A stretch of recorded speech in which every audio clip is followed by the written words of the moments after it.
மே மாதம் நடந்த நீட் தேர்வு முடிவுகளை ரத்து செய்யக்கூடாது என்று உச்சநீதிமன்றத்தில் மத்திய அரசு வலியுறுத்தியுள்ளது. கடந்த மே மாதம் நடைபெற்ற இளநிலை நீட் தேர்வில் வினாத்தாள் கசிந்ததாக புகார் எழுந்தது. ஒரு சிலருக்கு கருணை மதிப்பெண்கள் வழங்கியதும் சர்ச்சையை ஏற்படுத்தியது. இதையடுத்து தேர்வை ரத்து செய்ய வேண்டும் என்று அரசியல் கட்சிகள் தொடர்ந்து வலியுறுத்தி வருகின்றன. இந்நிலையில் நீட் தேர்வை ரத்து செய்ய கோரி உச்சநீதிமன்றத்தில் தொடரப்பட்ட வழக்கு இன்று விசாரணைக்கு வந்தது.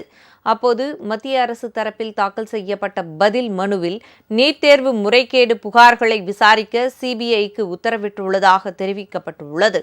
தேர்வுகள் நியாயமாகவும் வெளிப்படையாகவும் நடைபெற புதிய சட்டம் இயற்றப்பட்டுள்ளதாகவும், தேர்வுகளை திறம்பட நடத்த பரிந்துரைகளை அளிக்க நிபுணர் குழு அமைக்கப்பட்டுள்ளதாகவும் மத்திய அரசு கூறியுள்ளது.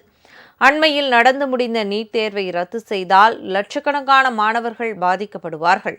எனவே நீட் தேர்வு முடிவுகளை ரத்து செய்யக்கூடாது என்றும் மத்திய அரசு வலியுறுத்தியுள்ளது. இதனிடையே ஒத்திவைக்கப்பட்ட முதுநிலை தேர்வு ஆகஸ்ட் மாதம் 11ஆம் தேதி நடைபெறும் என்று தேசிய தேர்வு முகமை அறிவித்துள்ளது.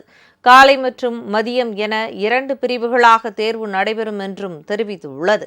கடந்த 23ஆம் தேதி முதுநிலை மருத்துவ படிப்புக்கான நீட் தேர்வு நடைபெற இருந்தது. ஆனால் கடைசி நேரத்தில் இந்த தேர்வு ஒத்திவைக்கப்பட்டது என்பது குறிப்பிடத்தக்கது.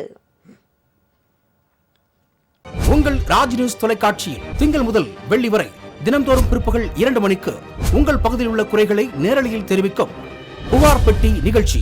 பங்கு பெறுங்கள், பயனடையுங்கள், காணத் தவறாதீர்கள்.